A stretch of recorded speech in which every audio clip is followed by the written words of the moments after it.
Dominicana. Miren, señores, hoy es viernes. Quiero tratar un tema sumamente importante porque hoy especialmente sale la resolución del Ministerio de Industria y Comercio y MIPYME. La resolución que fija el precio del galón de combustible por una semana, porque cada semana se emite una resolución. O aumenta el precio de combustible, o permanece igual, o disminuye el precio. En este caso, con referencia al mercado internacional, el mercado del crudo. En este caso, actualmente, cuando nosotros analizamos el precio del barril de petróleo a nivel internacional, el Brent en este momento está a $72 el barril. Es decir, subió 0.94 dólares, subiendo aproximadamente 1.6% con respecto al día anterior. Porque el barril de petróleo abre y cierra y se analiza con respecto al día anterior. Pero en República Dominicana nosotros tenemos una de las páginas que nosotros tomamos como referencia es el WTI, que es la West Texas Intermedia, que es el que nosotros utilizamos para fijar el precio del galón del combustible. En este momento, el mundo está produciendo aproximadamente 104 millones de barriles de petróleo diario. En el mundo se está consumiendo diario 104 millones de barriles de petróleo. El mayor productor de petróleo del mundo es Estados Unidos. Estados Unidos está produciendo entre 18 a 22 millones de barriles de petróleo. No obstante, Estados Unidos es el mayor consumidor de petróleo en el mundo. Estados Unidos consume 30 millones de barriles de petróleo diarios. Ahora, Estados Unidos tiene que buscar aproximadamente entre 8 y 12 millones de barriles de petróleo para abastecer sus industrias. En este caso, Canadá, que es un gran productor de petróleo, le suministra aproximadamente entre 5 y 4 millones de barriles de petróleo. José, una pregunta. Sí. No pierde el hilo, no lo pierda, ¿verdad? ¿Y ha aumentado el consumo de petróleo o ha bajado? Ha aumentado. Y entonces, hermano, querido hermano, y la energía renovable, eólica, porque Bueno, nos tendríamos entonces que preocupar. la transición energética, hermano, si bien es cierto, es una línea que trazó los Objetivos de Desarrollo Sostenible o los ODS. También se habló en la COP21 de que el mundo iba a tener el 30% de el consumo energético a partir del 2030 de energías renovables. Eso no se ha logrado. Es una meta que al día de hoy no se puede vislumbrar de que de aquí al 2030 el mundo podría tener el 30% de su energía que viene de la energía renovable. Es el gran problema que tiene la humanidad, el consumo del carbón y el consumo de petróleo. Entonces, para que usted tenga una idea, si Estados Unidos es el mayor consumidor, pero no obstante, el mayor exportador de petróleo del mundo es Arabia Saudita, porque Arabia Saudita es el tercer productor de petróleo del mundo, pero llegó a ser hasta el segundo mayor productor, pero actualmente es el tercero porque Rusia está produciendo 1 millón de barriles por encima de Arabia Saudita. Arabia Saudita el año pasado era el segundo mayor productor. Produjo aproximadamente diario 13 millones de barriles de petróleo. Pero en este momento hizo un recorte porque Mohammed bin Salman, que es el príncipe heredero árabe, es el hombre que decide la política económica y la política energética dentro de Arabia Saudita.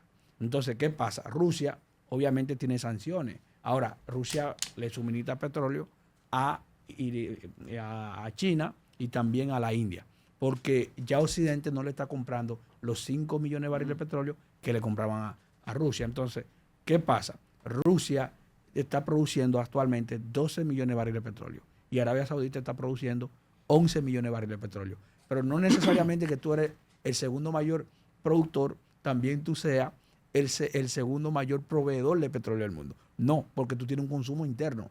Ahora, Arabia Saudita es el país que produce más petróleo per cápita. Entonces, ¿qué pasa? Arabia Saudita produce mucho petróleo, pero consume poco petróleo. Pero China produce mucho petróleo, pero Rusia produce mucho petróleo, pero al mismo tiempo tiene que consumir petróleo. Entonces, el problema actual es que la OPEP Plus, que es la OPEP más, algunos países que lo integran. Dentro de ese grupo está Rusia. Ellos tienen el 43% del mercado global. Estamos diciendo de que esta gente produce aproximadamente 48 millones de barriles de petróleo. Hay días que ellos logran tener hasta el 51% del mercado global. Pero dentro de ese grupo hay dos países que definen la política petrolera de la OPEP, que es Rusia y Arabia Saudita. ¿Por qué? Porque son los mayores productores. Es decir, si tú tienes a Irak y tú tienes a Irán, que producen 5 millones de barriles de petróleo y otros 6 millones de barriles de petróleo, pero de manera brusca no pueden tomar una medida de disminuir 2 millones de barriles de petróleo, porque le va a afectar la producción. Es un tema de costo-producción, pero además oferta y demanda. Arabia Saudita puede decir, yo voy a dejar de producir 4 millones de barriles de petróleo, pero aún así Arabia Saudita gana, porque está produciendo 11, pero si deja de producir 4, entonces está produciendo 7. Entonces, pero no lo puede hacer Irán, porque Irán produce 5. Si deja de producir 4 millones de barriles de petróleo, ya hay un déficit. Entonces, ¿qué pasa? ¿Qué busca la OPEP Plus? Busca evitar que el precio del petróleo disminuya a los que se ha determinado. Pero también, ¿qué busca la OPEP? La OPEP busca tener a nivel global una influencia y de definir la política petrolera de ese grupo. Pero además, la OPEP también busca en el mercado global tener un precio de que no puede bajar por debajo lo que se acordó el año anterior. Por ejemplo, ya para el año que viene se cree que el promedio del precio del petróleo será de $76 el barril.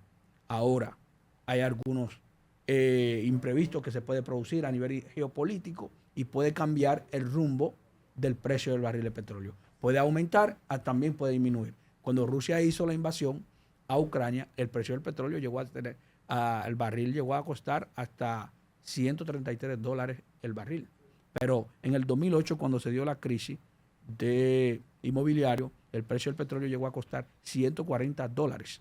Pero en el 2020, cuando se dio la crisis de la COVID-19, el precio del petróleo llegó a costar $12,22 el barril. Es decir, todas las economías se cerraron, del mundo no estaba produciendo, entonces disminuye el precio del petróleo. ¿Y podrá sostener el gobierno, el subsidio que tiene el gobierno dominicano al petróleo? Bueno, es que el problema es del subsidio, muchos de los análisis de que el gobierno cada semana dice que hace un subsidio. Nosotros entendemos que eso no es un subsidio. ¿Qué es? No, el gobierno gana en el precio del combustible. ¿Por qué? Eso es un cuento. Mucha de la gente no sabe eso. Porque es que hay un precio. Ay, no relajes. No, pero hay un precio. Dios. Ay, Dios mío. Pero hay un precio. Ay. Hay un precio fijado de acuerdo al mercado internacional. Ajá. Por ejemplo, para que la República Dominicana, el gobierno asuma de que está perdiendo el barril de petróleo, debe pasar $85. Y en este momento está a 72. Ay. 73. Mientras, y el año entero ha estado el promedio del precio del barril de petróleo entre 72 y $73 el barril. Lo que significa que el gobierno dominicano en ese caso está ganando. Es una reforma fiscal cada semana que le meten al pueblo. Y ellos dicen, no, nosotros asumimos 200, 300, 400, 500 millones para que el precio del petróleo no aumente. ¿Cómo ellos determinan eso? Si el precio que nosotros tenemos que fijar es de acuerdo a cómo está la WTI. Los precios internacionales. Entonces, de manera que nosotros entendemos que la República Dominicana es uno de los países de América Latina que tiene el precio del galón de combustible más alto que la mayoría de los países y por encima de Estados Unidos al día de hoy. Por encima solamente, de Estados Unidos, así es. solamente lo tiene Uruguay y Guatemala y después le sigue República Dominicana. Eso no puede pasar. Por ejemplo, el galón actualmente, el premium, cuesta 290, luego está el galón de regular, 227 y así sucesivamente. Nosotros esperamos que la resolución que va a salir hoy sea una resolución que fije el precio del galón de combustible por debajo de 5 pesos. Ay, ay, ay. Y que déjame decirte, Juan de Dios, eso que tú expresas. Y aquí a veces mucha gente como que se pregunta, ¿y por qué hablamos tanto de combustible? ¿Y por qué el dominicano como que está tan al pendiente?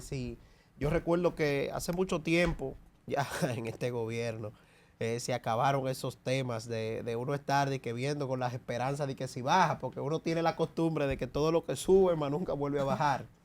Pero bueno, con el tema del galón de la gasolina, tiene mucho tiempo manteniéndose así estático, en los 2.90 la gasolina premium, pero uno siempre se cuestiona y uno siempre se pregunta, pero ven acá, pero si el barril de petróleo está bajando, ¿por qué la gasolina no baja? O sea, ¿qué es lo que tienen esos impuestos que hacen que no se pueda flexibilizar el precio de los combustibles? Y cabe destacar, señores, de que los combustibles son una necesidad básica, porque ya hoy en día, ¿con qué tú te transportas? O sea, y aunque tú no tengas un vehículo, aunque tú no tengas ni siquiera una motocicleta, para usted pagar peaje, el peaje depende del precio de los combustibles, porque cuando le aumentan el precio de los combustibles, automáticamente los sindicatos aumentan 5, 10, 15 pesos al pasaje público. Eso creo que sería bueno hasta para tocarlo en otro programa y llamar y abrir los micrófonos para que la gente hasta llamara y exprese Para que que bajen los precios de los combustibles. No, ¿de qué opinan sobre eso? ¿Qué opinan? Ojalá, bueno, agradecer a Juan de Dios todas esas explicaciones con los precios de los petróleos, con los precios del petróleo, pero ¿ha habido algún nerviosismo que cambie ahora mismo? Porque los mercados, tú sabes, como son a futuro. Bueno, podía determinarse, porque tú sabes que con la victoria de Donald Trump y con posibles sanciones a Irán, eso podía cambiar el curso del mercado global de petróleo, porque tú sabes que Irán es un gran productor y es parte de la OPEP. Entonces, ¿qué pasa? La OPEP actúa en equipo, en bloque. Entonces, si tú afectas a uno, entonces ellos toman una medida, reducen entonces la cantidad de oferta que ellos tienen en el mercado global y podía afectar. Porque es una ley de oferta y demanda. Si la demanda aumenta y disminuye la producción, obviamente va a aumentar el precio del petróleo. Entonces, ellos actúan con ese mecanismo. Pero Irán también tiene muchos lugares interesantes. Por ejemplo, el 30% del petróleo que se consume en el mundo pasa por Irán, por el estrecho de Hormuz. Pero el estrecho de Hormuz, ahí pasa el petróleo de Arabia Saudita, del Emirato Árabe, también pasa el petróleo de Omán y de todos esos países. Luego sale entonces al mercado internacional, porque o va hacia Asia, cruza por el estrecho de Bósforo, cruzando por Turquía, cruzando desde el Mar Negro, ahí cruza el petróleo de Rusia. De ahí entonces sale al Coloso de Roda, o lo que llamamos hoy aguas internacionales, cruzando por el Mar Mediterráneo. Pero si tú sales por el estrecho de Hormuz, sale por el Mar Mediterráneo, para tú llegar al Mar Mediterráneo debes pasar por el Mar Rojo, pero tú debes pasar por Djibouti. Ahí cruza también los buques de de Arabia Saudita que suministra el petróleo en Europa. Eso es importante. Hay muchas formas de verlo, sobre todo porque el mercado del petróleo se mueve por el mar. Es decir, y el mar tiene muchos puntos importantes que son puntos geopolíticos. Cúquica. Panorama FM 96.9